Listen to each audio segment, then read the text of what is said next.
the Association of Certified Fraud Examiners. Together, reducing fraud worldwide.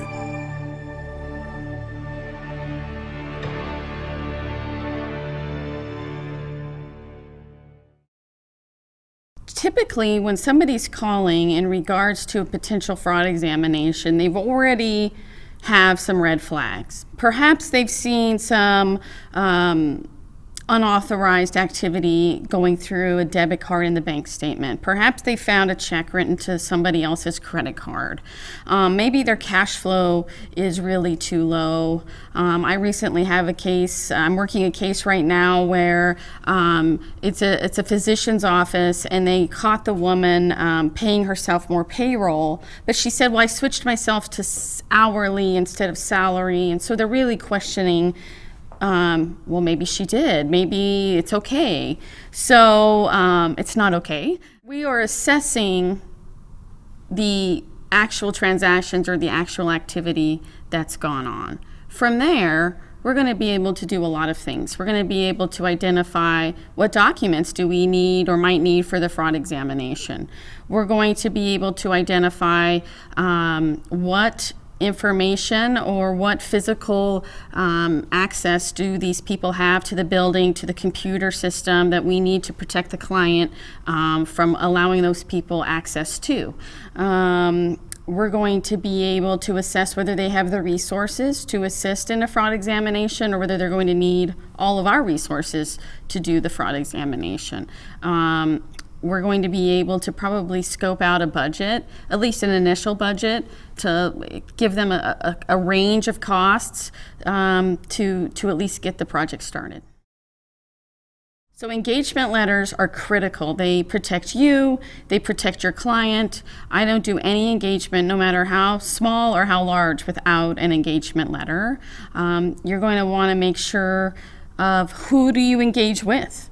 If there's an attorney involved, I highly recommend engaging with the attorney, and that way you can maintain your attorney work product privilege as you're working through the case. You need to identify the scope of work, and you don't want to make it too detailed. You might just say, I'm going to conduct an internal investigation. I'm going to provide litigation support. You want to address what you're going to do, but not box yourself into something exact, because these sorts of engagements will change and ebb and flow as you go through them. You're going to want to spell out your fees and any retainer agreements. I highly recommend working off a retainer. And then you're going to want to have an indemnification. And if we do get into a dispute, what's the dispute resolution track we're going to take? And so, you might have a 3 or 4 page engagement letter, and then you need to identify who's going to sign that engagement letter. If it's with a law firm, it's typically with the attorney and with the client.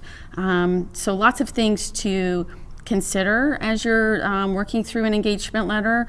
I've had other professionals vet mine, as well as my professional liability insurance company.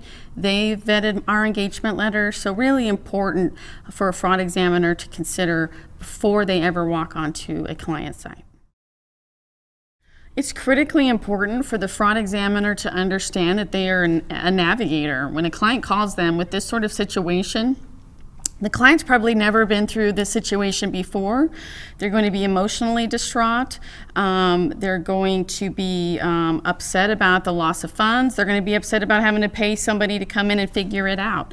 So it's critically important for a fraud examiner to understand what the client is going through, what they're feeling, and also to understand their role as a navigator to not only protect themselves, but help the client through the process.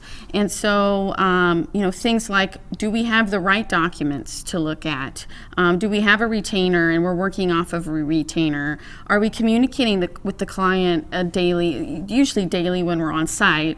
What's going on? What did we find? What did we not find? What are we going to need next? Is this scope ballooning?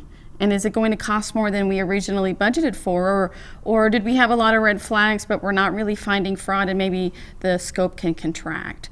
So being a navigator and walking the client through the process and always communicating is critically important for your success and theirs.